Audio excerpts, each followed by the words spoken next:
One time at band camp, this classic joke is something that I've been hearing over the past 10 years and somebody new learns that I play the flute.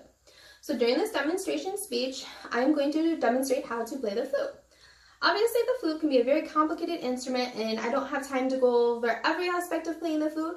This is going to be more of a crash course in case you ever wanted to pick up the flute and you feel a little bit more comfortable. So I'm going to go over 3 important factors that I feel are most important when learning how to play the flute. The first thing is going to be reading music, the second is going to be embouchure, and the third is going to be fingerings on the flute. So first is going to be reading music. So reading music is a lot like math. You have a lot of patterns and you have to count those out. So for the flute, it is going to be read in treble clef, which is going to start with the E on the staff.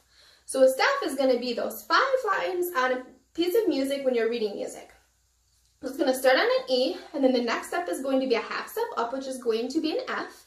And the next half step up is going to be on the line, which is going to be a G, and so forth. So you're going to have E, F, G, A, B, C, D, E, F within the staff. There's also going to be notes below the staff and above the staff. Those are called lower octaves and higher octaves. So for the flute, the lowest note is a C, and the highest note is also a C. So you have a C down here, a C in the staff, and then 2 higher octave Cs, so a C has 4 octaves. All of the other notes on a flute has 3 octaves, which is very intense, and you really have to pay attention to your embouchure, which is the next thing that I'm going to talk about. So 2 is embouchure. So embouchure is how you position your mouth to play a noise inside of your instrument. So for the flute, you're going to want to blow down and have a relaxed embouchure. So for example, this is what I do. And you kind of have like a little bit of a circle where you blow your air out.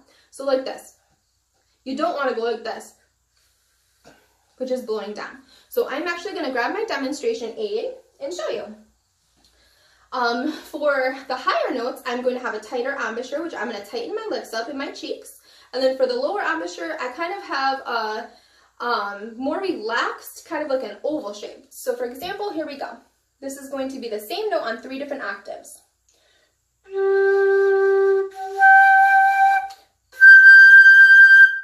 So you can see that for each different octave, I have a different embouchure. So the next thing that I'm going to go over is fingerings.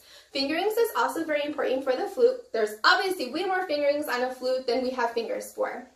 So many of the fingers on a flute, any of the keyholes, actually open another keyhole or close a keyhole, which really helps with the pitch and the different sounds and the beautiful things that a flute can make. So during this demonstration speech, I talked about 3 important things. Those were reading music, correct embouchure, and different fingerings on a flute. I hope I was able to teach you something. Thank you.